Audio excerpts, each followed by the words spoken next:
Hi guys, Boot Cut Balaraju Sohel movie. So రీసెంట్గా థియేటర్కి వచ్చింది కదా, మరి ఈ మూవీ ఎలా ఉంది ఏంటి దీని గురించి ఫుల్గా డీటెయిల్గా మాట్లాడేసుకుందాం. దానికన్నా ముందు అయితే సబ్స్క్రైబ్ చేసుకుని పక్కన ఉన్న బెల్ ఐకాన్ అయితే ఆన్ చేసుకోండి. సోహెల్ది బూట్ కట్ బాలరాజు. సింపుల్గా చెప్తా భయ్యా. So movie village love story అనమాట.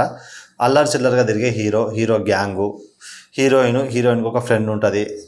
ఆమె సిరి అనమాట. ఫస్ట్ సిరి లవ్ చేస్తుంది మన సోహెల్ని. సో ఆ తర్వాత హీరోయిన్ ఎప్పుడు లవ్ చేస్తుంది, ఎలా లవ్ చేస్తుంది, ఏంటనేది అయితే మీరు మూవీలో చూడాలి. అండ్ ఇంకా దాని తర్వాత పోతే క్రింజ్ కామెడీ భయ్యా. మీనింగ్ లేని డైలాగులు, ఆ క్రింజ్ కామెడీ, తెలంగాణ ఆ స్లాంగ్ అయితే అస్సలు వర్కౌట్ అవ్వలేదు ఎక్కడ కూడా. నాకైతే అంత వర్కౌట్ అయితే ఎక్కడ అనిపించలేదు.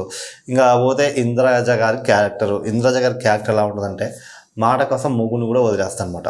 సో అలాంటి క్యారెక్టర్. మరి ఆ మాట కోసం మొగ్గుని కూడా వదిలేసే ఇంద్రజ గారు మన హీరోయిన్ ఎవరైతే ఉన్నారో ఇంద్రజ గారి కూతురు అనమాట. మరి వేరే ఇంకొకరికి ఇచ్చి అయితే పెళ్లి చేస్తా అని చెప్పి ఇంద్రజ గారు మాట ఇస్తారు. మరి మన కూతురు ఊరుకుంటుందా, మన సోహెల్ గారిని లవ్ చేసే. మరి ఇప్పుడు ఇద్దరు పెళ్లి చేసుకోవాలి కదా.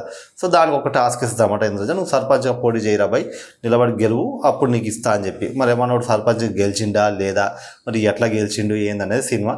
సో ఇలాంటి సినిమాలు ఆల్రెడీ చూసి ఉన్నారు కదా. సో మళ్ళీ అదే స్టోరీ అనమాట. కొత్తగా ట్రై చేసారు, కాకపోతే ఎక్కడ కూడా వర్కౌట్ కాలేదు. ఆ స్లాంగ్ వర్కౌట్ కాలే, కామెడీ వర్కౌట్ కాలే, ఆ మ్యూజిక్ ఏది నాకైతే అంత వర్కౌట్ అయితే అనిపించదు అనమాట. అంటే రీసెంట్గా ఇంతకుముందు మిస్టర్ ప్రెగ్నెంట్ మూవీ వచ్చిండే సోహెల్ నుంచి. మంచి మూవీ, అది చాలా బాగుండే. ఆ మూవీ మంచి మెసేజ్ ఉంది, స్టోరీ ఉంది, స్క్రీన్ ప్లే ఉంది, అన్నీ ఉన్నాయి. బట్ ఈ మూవీలో అయితే నాకు అది ఎక్కడా కూడా అనిపించలేదు. నేనైతే సాటిస్ఫై కాలేదు ఈ మూవీతోటి. బూట్ కట్ బాలరాజు నాకైతే బిలో యావరేజ్ అనిపించింది. సో ఈ మూవీ మీరు చూస్తుంటే మీకు ఎలా అనిపించిందో డెఫినెట్గా కింద అయితే కామెంట్ చేయండి. Thank you for watching my video. Hundred take care, bye. Next మళ్ళీ